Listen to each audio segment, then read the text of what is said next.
welcome back YouTubers to my channel of an everyday life of an Aspie. If you're following me with these channel series right now, what I'm doing is the series of the mental health series. I congratulate you all for coming on my channel. You must be here for a reason, for guidance and support. I'm not here to judge or criticize. I'm just here to support you guys, be a voice for the voiceless, obviously, that ones that hasn't got a voice, so that people can actually hopefully understand to the ones that may be going through their everyday struggles of whatever it may be that has led to their choices in life, even though, as they say, it's a choice factor by everyone, basically, of who just decide.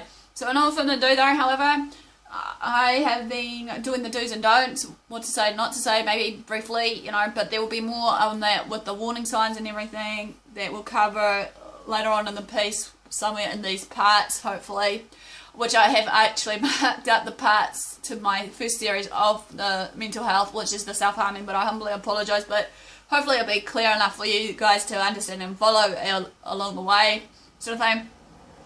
Right now, this one I'm going to be talking about is basically the self-harm scar excuses, realistic excuses that people that self-harm usually says. It might be quite common to each and one of us. But before I continue though, I want to put it out there is, I want to put a disclaimer. While I was doing this, you know, no, I'm not trying to condone anyone to do self-harm. I'm telling you as a voice right now, for the voice of concern, shall we say, that the ones that are self-harming, if they are watching the video, that they were reaching out to get help, to find actually professional help and people that they trust, whatnot, you know.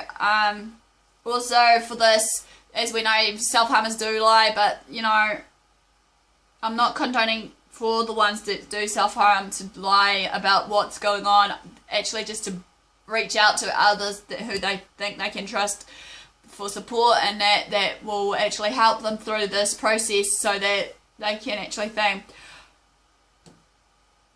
Another food for thought also is, I want most people to be happy in their own skin, embracing themselves, loving themselves. Also for the self-harmers to love their body and their skin and scars, even though many self-harmers I've noticed in the past that I've dealt with, obviously some of them may be ashamed of their scars or what have you. They don't like, you know, people to state the obvious that, oh, you got a scar or whatever, but that's their choice, obviously, as I said, or there's a reason beyond that scar living there. Like I said in the last piece, it could not just be from their self-harming of cutting or carving into the skin. It could be due to some sort of surgery that they had, but we shouldn't be judging and criticising. Everyone has their own choices, however, also basically in their own mindset to make their personal choices of what they want to do as based on their personal health and well-being. So love yourself, be happy, do what you love and love what you do and what feels right for you. This is what I want to quote out to you. Right, and no further ado, this is the part of what I shared with you about the self-harm excuses. Some of them may be common or not to you, but then some may be a little bit funny, I don't know, but I apologise if it does come out funny, but it's just from what I've read and heard that does really sound familiar to some of my people that I used to socialise with, which I said before, don't want to disclose any names pretty much, but I just giggled when I thought about it, and they're trying to giggle with me, you know, trying to see the funny side of things. So no further ado, this one is the self-harm realistic scar excuses. Anyway, I have to get my arms and legs waxed once or twice a week. 2 is, my cat dog scratched me. A tree branch has scratched me while I've been climbing up trees, you know, to just gather some fruit. Or I just climbed up some trees and the trees ended up scratching me while I was just, you know, doing it for fun, climbing up trees. I fell off my bike and I accidentally scraped myself. I tripped and fell on glass. Boating accident.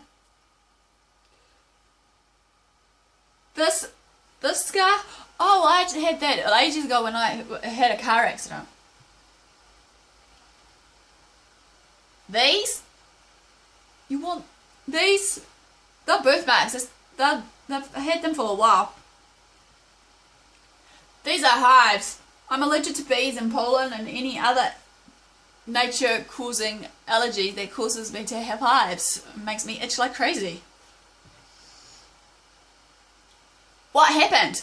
Mind your own damn business. I fell in a rose bush. Climbing a tree while picking some fruits. Hospitals aren't good quality and good practice and standards as they used to be. So you can see there, obviously they're blaming the nurses or doctors from what they did in their surgery by themselves of that scar. What's happened to your legs and arms? What happened to your manners? I had an accident when I was little and I'm very clumsy, and to this day I still am. These are just temporary tattoos. I take my emotions in a non-healthy way, you know, as I used to have a hard time at school, but I'm okay now. Thanks for asking. Don't point at the obvious or state the obvious about these scars where I come from. It's rude to point and stare, etc. Obviously, as this is like basically here, what I'm saying is, think about other people's cultures, of course, you know, what they wear, what they say, and what they do, because obviously every culture is different, basically. And of course they'll ask you but you can wear your scars with pride regardless of what, you know, they're doing right now.